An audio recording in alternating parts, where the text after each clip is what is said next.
से भी गुरु महाराज जी तपस्या कर पाते हैं। और हाँ, ये घड़ी, ये वक्त फिर साल के बाद ही, समय समय पर सत्संग तो मिलते रहेंगे, लेकिन ये जो घड़ियां हैं बड़े नसीबों से हमें मिली। अभी आप महापुरुषों से भजनों के रूप में, सत्संग के रूप में दादा गुरुदेव भगवान जी की अपार महिमा, और फतेहाबाद से आए हमारे गुरु महाराज जी के बड़े ही प्यारे संत, वो तो उन्होंने पूरी जीवन लीला ही उनके जीवन पर संपूर्ण प्रकाश डाल दिया। आप सबने सुना, संक्षिप्त में जीवन चरित्र उन्होंने सुना दिया, और यहाँ भजनों में उनके प्रेम का वर्णन, उनके प्यार का वर्णन। लेकिन मैं कुछ भजन सुन नहीं पाई। जितना भजन सुनने में, मुझे बोलने में उतना आनंद नहीं आता, सुनने में ज्यादा। लेकिन कुछ मजबूरी बच, पता नहीं गुरु महाराज जी की क्या मौज है। मेरे साथ मेरी बड़ी बहन संत साध्यानंद जी, जो पिछले वर्ष दादा गुरुदेव भगवान जी के इस पावन अवतरण दिवस पर अस्वस्थ थी, वो एक हाथ प्रभात फेरी में गई, स्वस्थ जरा भी घट गया, नहीं आ पाई। पता नहीं गुरु महाराज जी की क्या मौज है। और इस वर्ष भी 4 दिन से बड़ा सुंदर वो अपना योगदान, अपनी हाजिरी दे रही थी। कल इतना अच्छा नीचे से ऊपर गए, क्योंकि शरीर में व्याधि कमजोरी पहले से थी। सीढ़ियां चढ़ के पहुंच गई ऊपर, लेकिन पता नहीं कैसा चक्कर आया, क्या हुआ, गिरी। और आज सवेरे ऑर्थोपेडिक को भी दिखाया, उसके बाद एक्सरे भी कराए घर में बुला के, और निकला कि यहाँ की हड्डी टूट गई। और अभी डॉक्टर ने तो कहा, अभी एम्स में बात की, आप उनको ले आओ। मैंने कहा नहीं, 10:30 बजे तक सत्संग हो जाए। उनको मैंने टीम तैयार कर ली है, तो वहां अभी उन्हें लेकर जाना है। तो इसलिए इस कारण कई कहने को पता नहीं भाई जी क्यों नहीं आए, ये कारण जाके उनका सारा सामान थे अस्पताल जाने के लिए, पेपर लेकर जाने थे, तो इसलिए मैं देरी हो गई। कभी तो मुझे हुई तो भजन नहीं सुन पाई उस ढंग से, लेकिन नहीं, फिर भी मैंने कहा नहीं, मैंने अपनी हाजिरी देनी। कुछ सुना, और आकर जितनी देर हाजिरी गुरु माई का पूरा जीवन चरित्र दादा गुरुदेव जी का सुन लिया, और हमने बड़ा सुंदर भजन भी सुन लिया अवतरण का।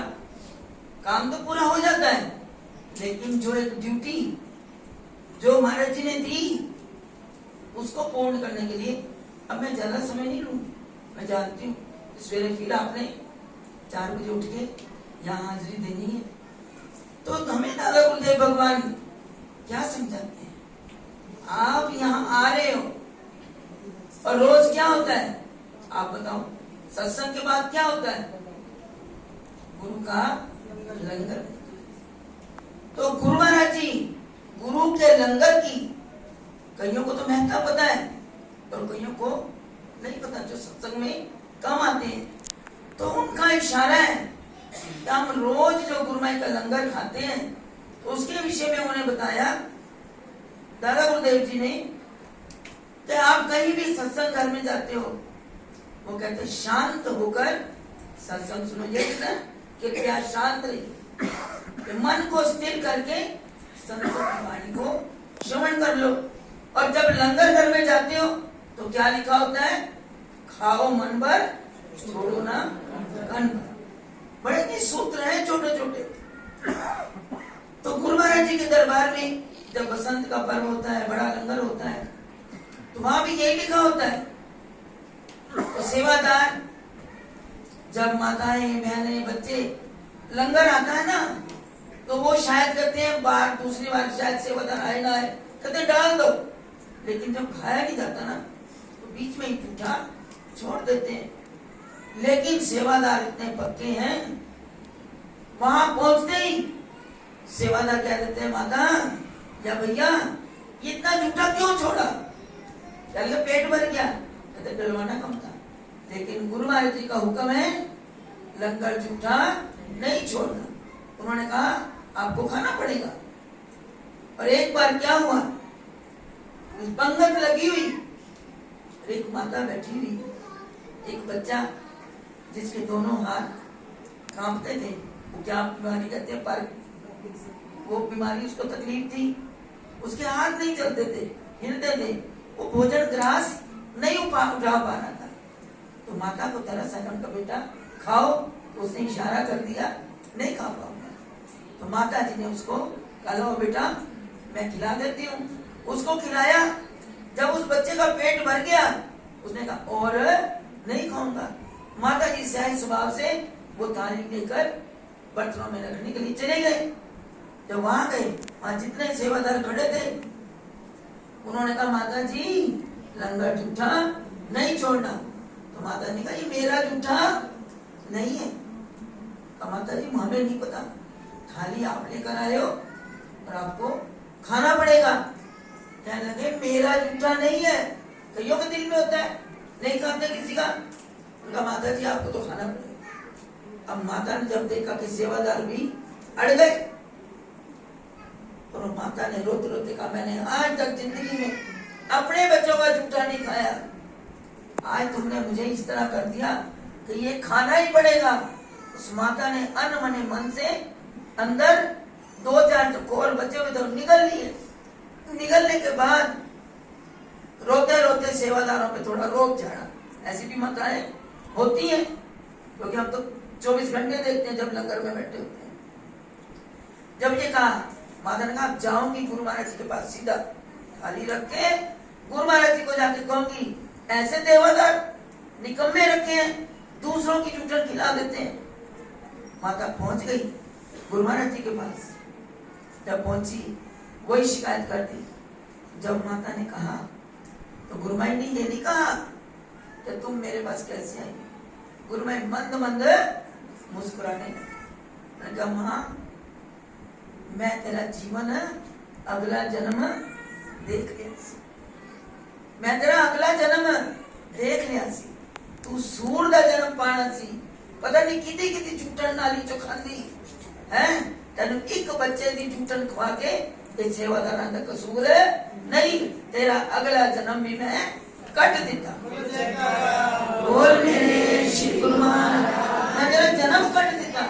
तो हम इस दरबार के अनुयायी हैं, कभी ये मत सोचना। और ये भी हमारे महाराज जी समझाया करते थे कि प्रसाद के लिए कभी लालच मत करना, मत करना। लोग पता नहीं किस किस वृत्ति का प्रसाद लाकर चढ़ाते हैं। कोई कहता जी मेरा बच्चा बीमार है, ये ठीक हो जावे हलवा चढ़ावांगी। अरे हमें तो हमारे गुरुदेव भगवान साल भर उन्हें समझाया था, कोई अगर प्रसाद लेकर आता है सीधा रसोई में मत रखना, लाकर पहले गुरु माई के चरणों में रखो, उनकी कृपा दृष्टि पड़ जाएगी। जो उसमें विकार होगा, जो किसी की कामना होगी, वो अपनी दृष्टि से उसको काट देते हैं। और जब प्रसाद भी लेना हो, कोई दुख का है, बीमारी का है, ये ठीक हो जाए, हमारा रोग दूर हो जाए, लो जरूर कि उसके दुख को थोड़ा थोड़ा बांट लो। अगर लालच करो कभी इतना थप्पा में नहीं मिल जाए, उतना रोग भी आपके पास पहुंच जाए। ये मतियों में गुरुदेव समझाते हैं, लंगर खाओ, प्रसाद लो, प्रसाद रूप में लो। और अगर घर में भी लेके जाना है, केवल एक रोटी, उसमें से इतना इतना टुकड़ा सबको दे दो, बांट कर खाएंगे तो वो भी सुखी और हम भी सुखी। हमने स्वामी जी को देखा, हमारे स्वामी जी जब भी किसी भंडारे में जाते थे, चाहे सतगुरु नगर हो, चाहे किसी संत महापुरुष को हो, और दादा गुरु महाराज जी का तो खासकर जब द्वादशी को जुलाई के महीने में दादा गुरु महाराज जी का निर्वाण दिवस होता, तो वो सतगुरु दरबार में मनाया जाता, जो एक परंपरा सब संतों ने निश्चित की। सबने कहा कि एक एक बार सबको मिले वक्त, लेकिन सतगुरु नगर वाले महाराज जी ने कहा नहीं, बड़े थे तो उन्होंने कहा नहीं, दादा गुरु महाराज जी का निर्वाण दिवस सतगुरु नगर में मनाया जाएगा। तो सभी संतों ने सिर झुका लिया, सभी वहां पर हाजिरी देते। और हमने देखा जब लास्ट भी स्वामी जी जुलाई अगस्त में गए, जुलाई के भंडारे में जब सतगुरु नगर गए दादा गुरु महाराज जी के भंडारे पर, देखो जब वहां से आते, उधर थी सावन का महीना होता था, वहां पर खीर और मालपुड़े बनते हैं। स्वामी जी 1 या 2 पूड़े अपने रुमाल में बांधकर कॉलोनी में लेकर आते हैं। सब बच्चों को जो जिस जगह पर होता, चाहे कमरे में चाहे लंगर में मसंगत, इतना इतना कहते पता नहीं कौन सा कृपा प्रसाद मेरे आए दादा गुरुदेव भगवान जी के उस भंडारे के लंगर में है, आप सभी ग्रहण करो बुलाकर हम सबको देते थे, सब बड़े प्यार से। और वो भी सब जितने बच्चे थे कहते हैं गुरु के हाथ से प्रसाद मिल रहा है, हमारे गुरुदेव कहाँ से उठा कर लाए हैं और वो कृपा हमें बांट रहे हैं। तो यही भाव, चाहे ये सेवादार है, ये मत समझो इनकी ड्यूटियां हैं, ये सेवादार दे रहे हैं। अगर कुछ कहते भी हैं, कहते हैं इस दरबार से रहमतें लेकर जाओ, गुण चुनकर जाओ, अब गुण चुनकर कभी मत जाओ ये सेवादार ऐसा, ये कम दे रहा है, ये ज्यादा दे रहा है, ऐसे कर नहीं समझो। फिर हम कुछ भी प्राप्त करके नहीं जा रहे। ये छोटी छोटी बातें हमारे जीवन को और हमारी भक्ति को रोशन करने वाली सजा देती हैं। जो इन गुणों को अपना लेता ना, कि मैंने उतना ही लेना है जितना मैं अपने अंदर डाल लूं, झूठा नहीं छोड़ना। आज एक इतने कण की भी कीमत कितनी है, कितनी है, हम कदर करें। हमें तो एक बड़ा सुंदर प्रमाण दिया, कहने लगे कभी प्यो ने पता की किया जी अपने मुंडे ने रोज यानी चेंज बढ़ा दे, कहने जा खूज छुट्टा और जावे खूज छुट्टा, दूसरी बार तीसरी बार तीसरे चौथे दिन पिता ने यही करना।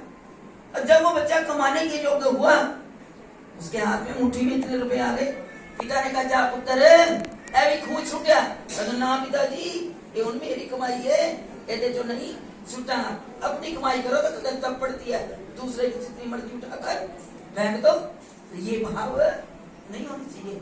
महाराज जी ने कहा गुरु घर का 1-1 रुपया बड़ा कीमती है। जितने गृहस्थी हैं 1-1 रुपए का योगदान जिसमें भी सेवा में डालते हैं उसको सार्थक करो, अच्छी जगह पर लगाओ, उससे परमार्थ के कार्य करो, तो उससे जो है उसकी भी बिगड़ी बनेगी और आपका भी जीवन बनेगा। कहता कोई तुम्हें दान देता ना उसका पुण्य तुम्हें नहीं मिलेगा, आपको नहीं मिलेगा, जिसने वो सेवा दी है वो उसके पास ही।